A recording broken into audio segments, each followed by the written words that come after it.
watumishi kwa 70%. Lakini sasa hivi tunaongelea kwa upungufu wa watumishi kwa 49%.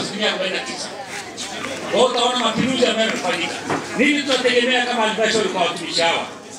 Tunataka mkalete upendo pasipokuwa na upendo, lakini mkalete matumaini pale ambapo hakukuwa na matumaini. Tunaamini kwa ujio wenu huu katika sekta ya afya ni mapinduzi makubwa. Sisi kama viongozi tutakuwa nanyi bega kwa bega. Mafia wote mmejionea ni sehemu nzuri, sehemu salama ya kufanya kazi.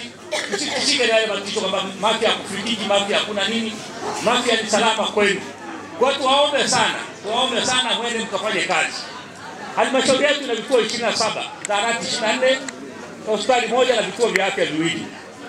Ni halmashauri ambayo ina vituo vingi vya afya kuliko idadi ya watu. Tuna watu 70,000. Lakini tuna vituo 24, zahanati 24, vituo vya afya viwili na tuna hospitali moja halmashauri. Kwa hiyo sisi tuna vituo vingi kuliko idadi ya watu walioko Mafia. Kwa hiyo tuwaombe sana huko mwendako kwenye vituo vyenu, twende tukafanye kazi. Twende tukafanye kazi, tuwatibu wananchi kama mlivyosema kwenye viapo vyenu, kila taaluma ina kiapo chake. Kwa hiyo naamini kwa ujio wenu na naona kabisa bado mko vijana energetic kabisa wa kufanya kazi. Kwa hiyo mheshimiwa mgeni rasmi, watumishi hawa tumewapokea na kwa bahati nzuri walio wengi wamelipwa stahiki zao. Kama wako waliobaki ni wale awamu ya pili.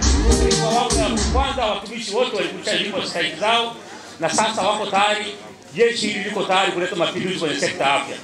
Sasa DJ niombe, sitawatambulisha mmoja mmoja, nitaka tu waone kwa sura, hata siku nyingine tutakapokutana nao usipate tabu. Niombe DJ uwawekee wimbo wacheze mbele ya mgeni rasmi hapo kuonyesha kwamba hivi nilichokisema wanakubaliana. Naomba wimbo.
Come on.